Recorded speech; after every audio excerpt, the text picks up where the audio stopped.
Broadcasting live from somewhere in the Shadow Realm, this is YuGiOh Duel Links Talk. Here's your host, Doug Dimmadoo.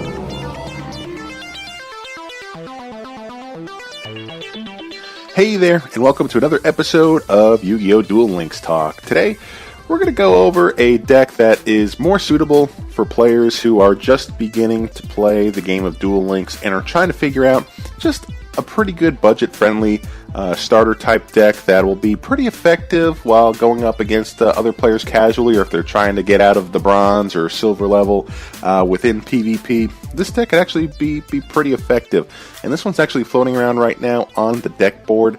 It is, I don't know, it's just a pretty solid deck right now, especially if you have limited resources and you're not somebody who either has been in the game for a while, or you're not somebody who's had all the time and resources to grind things out and get multiple copies of the really good cards. So this one, basically, it builds off of the Sorcerer's Alliance structure deck, and this is the structure deck that you could either obtain through the shop for 500 gems or for $3.99. So overall, it's a really good deal. You get some solid exclusive cards, and some of them are just other cards that you could obtain from different packs. But I mean, it seems to be a pretty nice setup, especially for somebody on a budget. So the first card that's included in this is Dark Magician Girl. It's a level 6 spellcaster, 2000 attack, 1700 defense. This card gains 300 attack for every Dark Magician or Magician of Black Chaos in either player's graveyard. So, Dark Magician Girl, you're going to have one copy of this because once you unlock Taya, you do get one copy of this Dark Magician Girl. So that's why this deck runs the one copy of it. It also runs the one copy of Dark Magician. You get this card when you unlock the legendary duelist YuGiOh, so you do get at least that one copy. So this deck runs the one copy of Dark Magician, and you know it's the level 7, plain vanilla, 2500 attack, 2100 defense, just a good spellcaster. And now we're going to get into some of the pieces of the deck that you get from that from the Sorcerer's Alliance box set there. It's a man with YuGiOh. It's the level 4 spellcaster, 1600 attack, 1600 defense. When you normal summon this card, and during each of your standby phases, select one set card on your opponent's side of the field. Pick it up and look at it, then return it to its original position. This card is really underrated. And I mean that because you're able to really see what's going on your opponent's side of the field, whether or not they have a mirror wall or some really powerful card set, or even some kind of Super Rush Headlong, anything along those lines. Before you even get started, once you summon this card, you're able to basically pinpoint, depending on how many cards your opponent has set, what's going on underneath that set card. So, and it is really cool because it's not just a set spell or trap card. It's also if your opponent sets a monster. You don't know if they necessarily have a card like Hane or Yomi Ship or anything like that maybe you don't want to necessarily attack to and activate the effect. So having a man with YuGiOh to kind of be your front line there, kind of like your your rooster there, you're checking for minefields, and having him out there, scoping everything out, seeing what's going on with your opponent. It's just a good intel card. And at 1600 attack, it's not that bad, especially if you're running Power of Darkness with YuGiOh to give that extra 200 attack boost. So you're talking about an 1800 attack monster. So it's really nothing to sneeze at, and it is one of the better cards out of the Sorcerer's Alliance structure deck. So really good piece.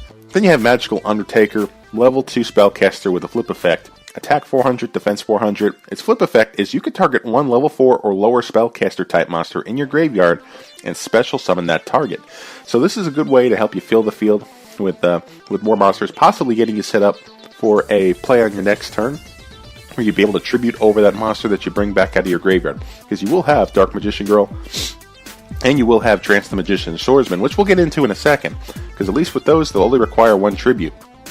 So at least what Magical Undertaker does is it takes advantage of whatever spellcaster's in your graveyard that's level 4 or lower and bring it back out onto the field. Speaking of Trance the Magic Swordsman, here it is. It's a level 6 spellcaster, 2600 attack, 2000 defense. It's just a plain vanilla, really high attack, one of the highest attack 1 tribute monsters in the game, and you also include that Power of Darkness, where you have that 200 attack boost. You're talking about a 2800 attack monster. Of course, it's lacking in its defense, only having 200 defense, but if you're going for this for Trance the Magic Swordsman, you're just going for an all-out attack. So pretty good strategy, can't go wrong with that. Then you run 3 copies of Neo the Magic Swordsman, level 4 spellcaster, 1700 attack, 1000 defense. Now, this is great, especially if you're using Power of Dark, because then that way you have your Yami on the field. This is going to be a 1900 attack level 4 monster, and that'll keep up with just about anything. Then you have the Illusory Gentleman, level 4 spellcaster, 1500 attack, 1600 defense. It's just another plain vanilla. You can run 3 copies of it. It's a common that comes in the Sorcerer's Alliance. It's just a filler. What I would do is put whatever other spellcaster that you would prefer. That would be possibly a level 4 or lower. So you really put your own little spin on that. But for this one, it's just your plain Jane, common, 1500 attack spellcaster. And yeah, you really go from there. It's just, I don't know, it just really depends on your strategy, because I know that there are a few spellcasters that are floating around in the different box sets. Some are more powerful than others, and if you're able to acquire some of those, if you have a little bit more gems and more resources to put into the packs, this is one of the cards that I would replace.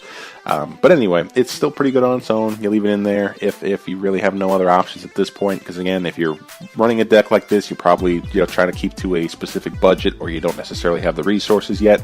But now let's get into some of the other spell cards that are available that you're able to take advantage of, and definitely see what you get. And some of these are dropped by legendary duelists, like this first one here, Mystic Box. It's a spell card. You're able to get this through Yami Yugi, and you actually also were able to get this through the Arcana event, I believe.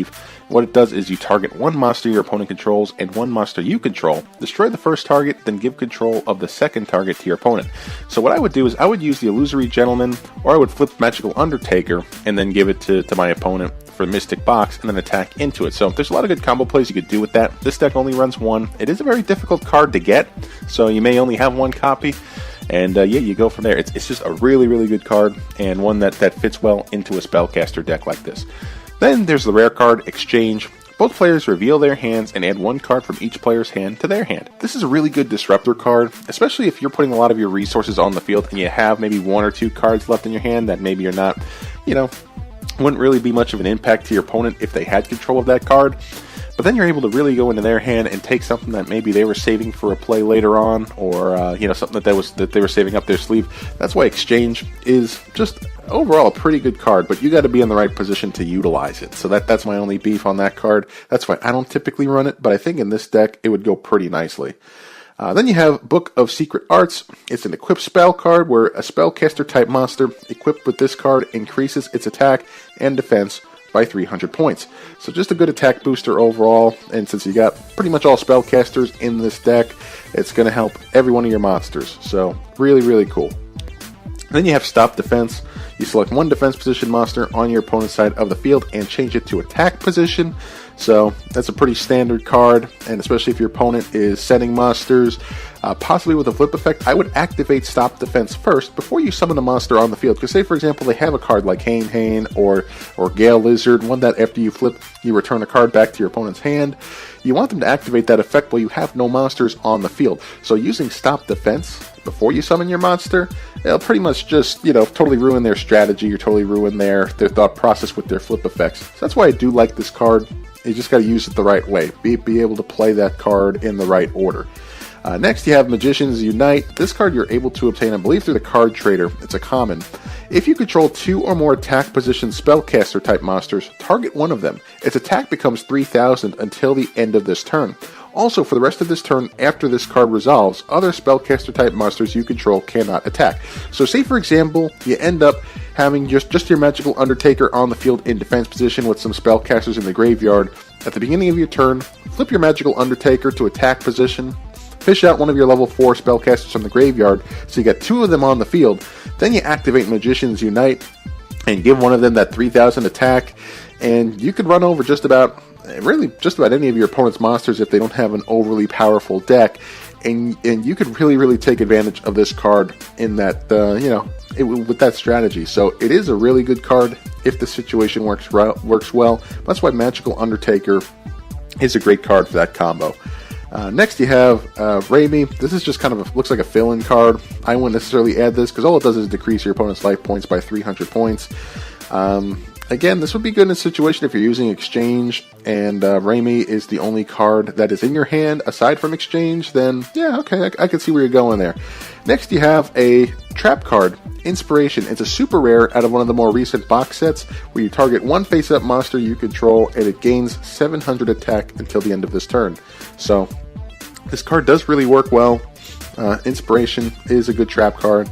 But then again, it is a super rare out of a box set, so you really got to get lucky to obtain it. So it just depends, see what other trap cards that you have if you don't necessarily have this card, and just see what works best with the flow of your spellcaster deck.